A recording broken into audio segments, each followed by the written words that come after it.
look, I get it. These days I look in the mirror and I have to admit, I'm not the strapping young Muslim socialist that I used to be.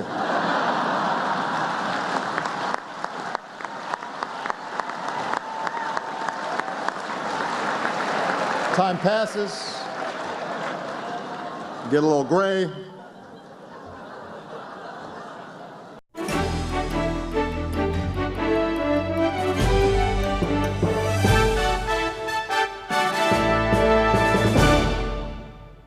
Hi, Gary Stearman. Time for an update from Prophecy in the News, this one being made for release on Wednesday, May 1st. And I wanted to read a speech. I have here a few pages, which I have printed off. A speech made by Geert Wilders. He's from the Netherlands, a member of the Dutch Parliament.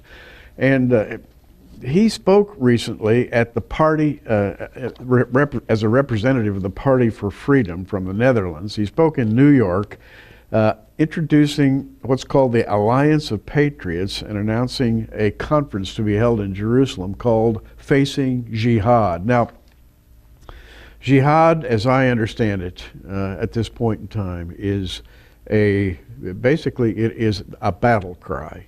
And there's a battle going on between Western civilization and a rising Eastern civilization, if you will. That is the Eastern mindset.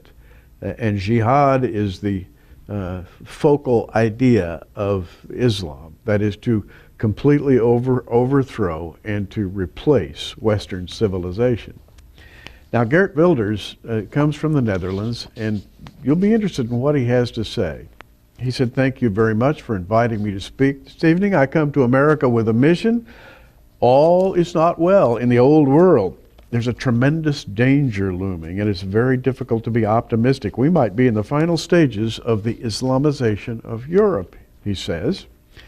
This is not only a clear and present danger for the future of Europe itself, but it represents a threat to America and its survival of the West. The United States as the last bastion of Western civilization facing an Islamic Europe. First, he says, I will describe the situation on the ground in Europe, and then I'll say a few things about Islam. And in closing, I'll tell you about a meeting that we're going to have in Jerusalem. The Europe you know is changing. You've probably seen the landmarks, but in all of those cities, sometimes a few blocks away from your tourist destination, there's another world. It's the world of the parallel society created by Muslim mass migration. All throughout Europe, a new reality is rising. Entire Muslim neighborhoods exist where very few indigenous people reside or are ever even seen. And if they are, they might regret it. This goes for the police as well. It's a world of headscarves where women walk around in figureless tents, and where baby strollers, they're pushing baby strollers, and they're usually surrounded by a group of children. Their husbands walk 3 steps ahead. With mosques on many street corners, the shops have signs that you and I cannot read, and you'll be hard-pressed to find any economic activity. He says, these are Muslim ghettos controlled by religious fanatics. These are Muslim neighborhoods. They are mushrooming in every city across Europe. These are the building blocks for territorial control of increasingly larger portions of Europe, street by street, neighborhood by neighborhood, city by city. Again, I'm reading excerpts from a speech given by Geert Wilders, Member of Parliament in the Netherlands. He goes on, there are now thousands of mosques throughout Europe with larger congregations than there are in churches. Yes, indeed. It's happened.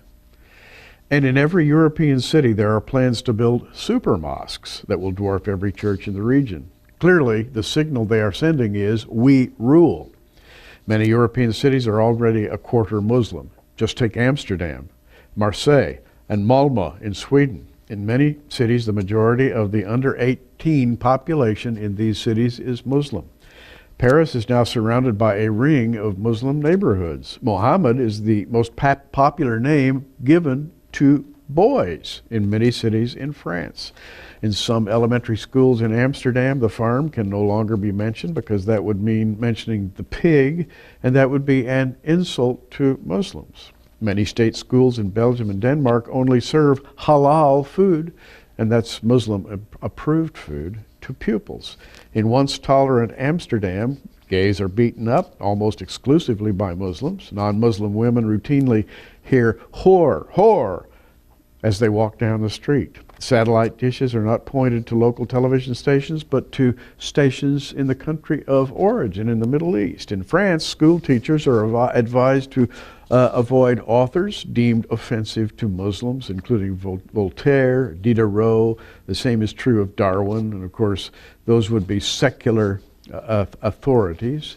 As a Christian, I don't necessarily approve of Darwin, but they're actually banning these books in Europe.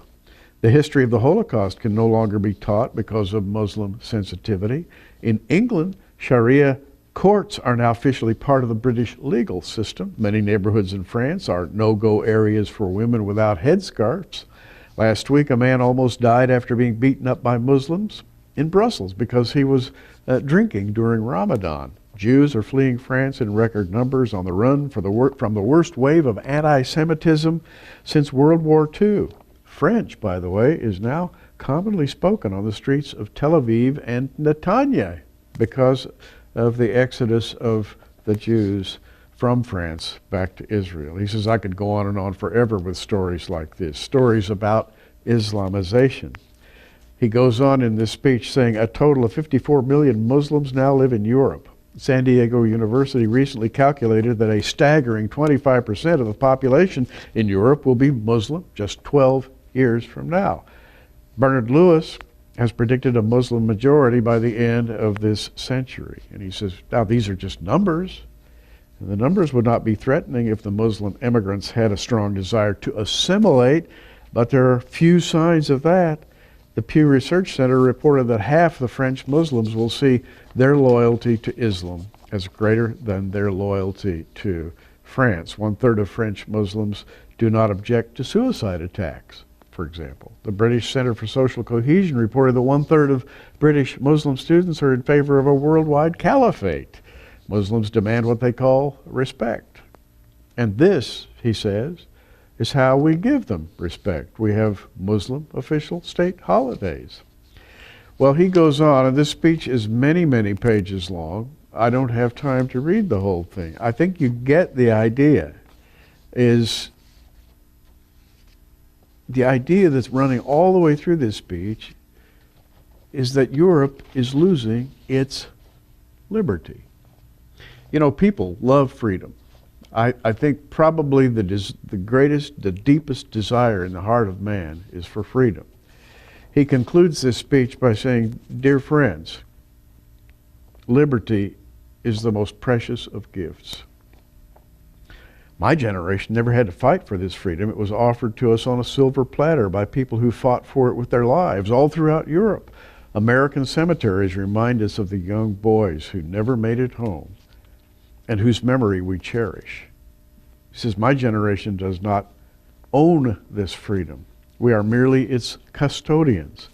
We can only hand over this hard-won liberty to Europe's children in the same state in which it was offered to us. We cannot strike a deal with the mullahs and with the imams. Future generations would never forgive us. We cannot squander our liberties. We simply do not have the right to do so.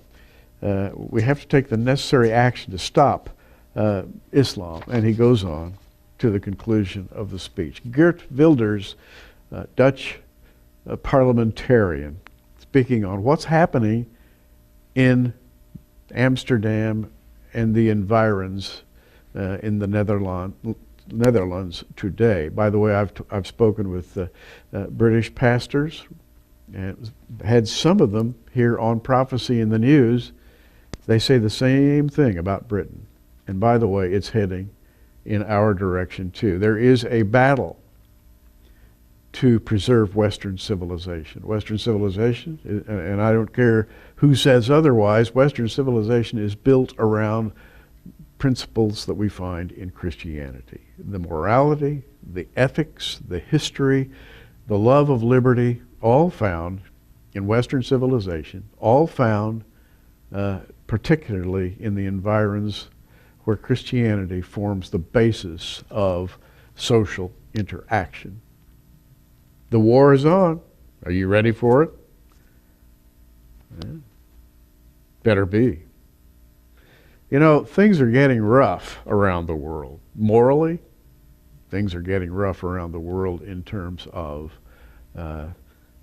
collapsing financial markets, in terms of collapsing institutions. And you could be very, very much afraid these days if you look ahead toward what seems destined to happen. Afraid, that is, unless you really know the Lord, because He's coming. He really is. Keep looking up, everybody.